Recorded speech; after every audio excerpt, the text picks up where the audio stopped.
Hey, Calc class, let's look at these arc length problems. And so what you see here is when we have an arc length problem, this is the formula we're going to use, and it's telling you what all you need to do. So remember, parentheses first, we got to take the derivative, then we need to square that, all right, exponents, and we need to add 1, and then take the square root once we do all that, and then integrate all that. So it's a very cherry-picked problem that can actually be integrated. Typically, you have to approximate this. But let's do the steps. So the first thing, find the derivative. All right, so there you see the derivative. Hopefully you can see just a couple of power rules. We're just bringing the 4/3 down, bringing the 2/3 down, subtracting 1 3/3 in this case to get the new powers. All right, this is just going to completely cancel. That's going to give me x to the 1/3, or just the cube root of x.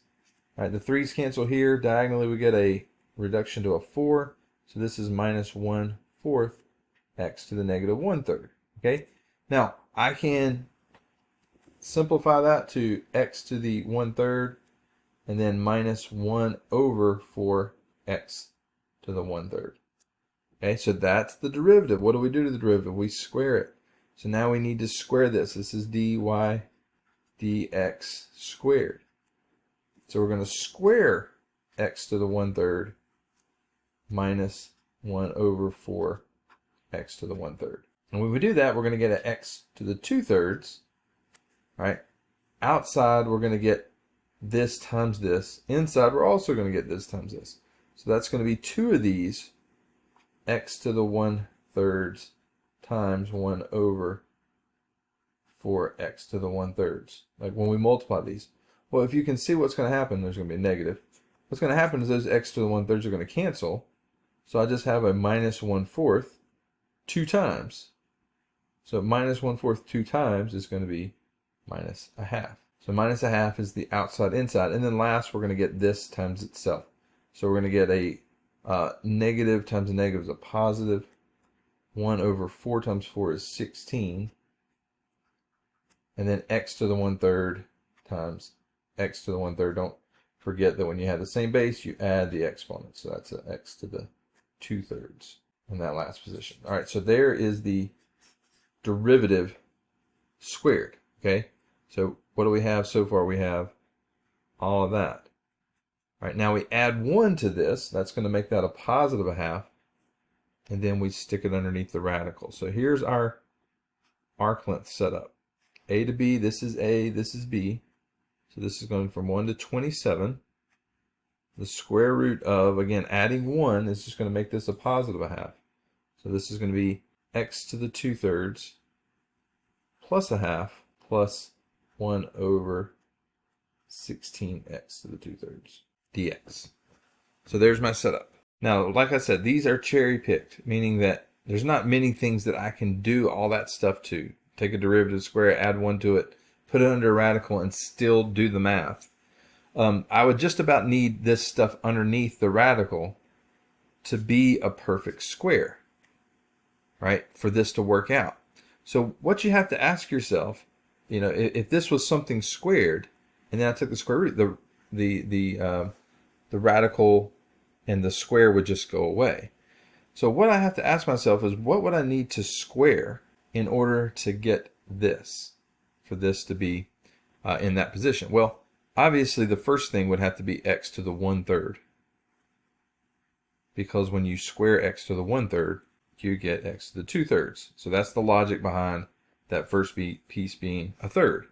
And I can do the same for the final piece. The final piece here has to be 1 over 4x to the 1/3. Again, because if I square that, I'll get this.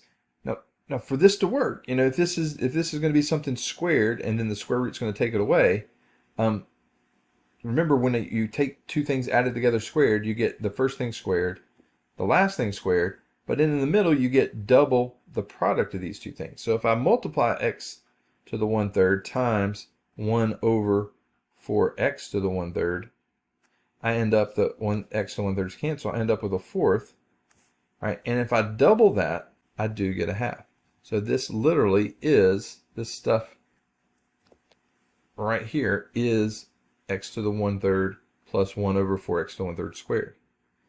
And the reason why that's so important is because now the square and the square root are going to cancel dx. And I'm going to get just 1 to 27 x to the 1/3 plus 1 over 4x to the 1/3 dx. Now technically I would get the absolute value of that, but in the region between 1 and 27, it is just positive, so I don't need the absolute values here. All right, let's drag up and get some room here. So remember, this is the same thing as 1/4 x to the negative 1/3. So keep that in mind. We're doing this integration.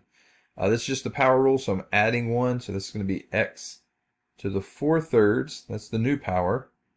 Divide by the new power. Okay, remember we just add 1, then divide by the new power. All right, add 1 to get the new power. So this is 1/4. New power is going to be 2/3, and then divide by the new power, 2. Okay, and then we're taking this and we're plugging in 27. We're plugging in 1.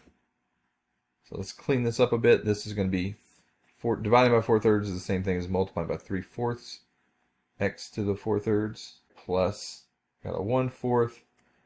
Dividing by 2/3 is the same thing as multiplying by 3/2. X to the 2. All right, and then we're again plugging in 27 into this, plugging in 1, subtracting. Coming down here, let's clean up just one more time and then we'll start plugging in. All right, 1/4 times 3/2 is 3/8. X to the 2/3, plug in 27, plug in 1. All right, now we're ready to go. 3/4 times, all right, x to the 4/3. 27 is going to go in for x. The 4/3 power means the cube root. Cube root of 27 is 3 to the 4th power. 3 to the 4th power is 81. All right, plus 3/8, the same thing. The cube root of 27 is 3. Squared is 9. So I'll put 9 right there. All right, now minus, plug in 1 into here. Anything, 1 to any power is 1. So this is going to be minus 3/4 minus 3/8.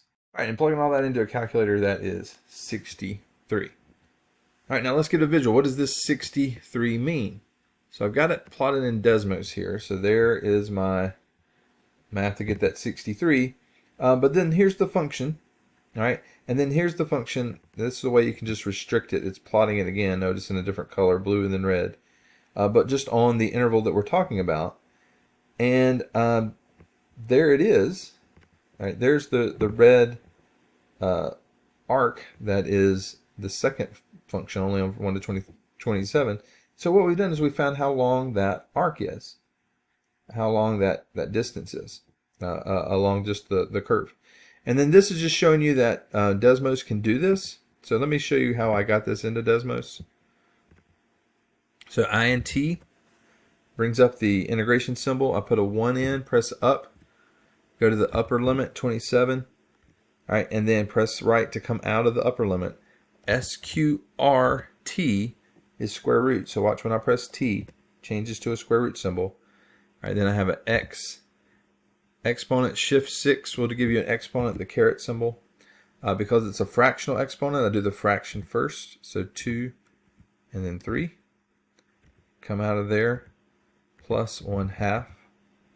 All right, plus another fraction, so 1 divided by 16 x to the power of here. Again, when you do the powers that have fractions, you need to do the fraction first.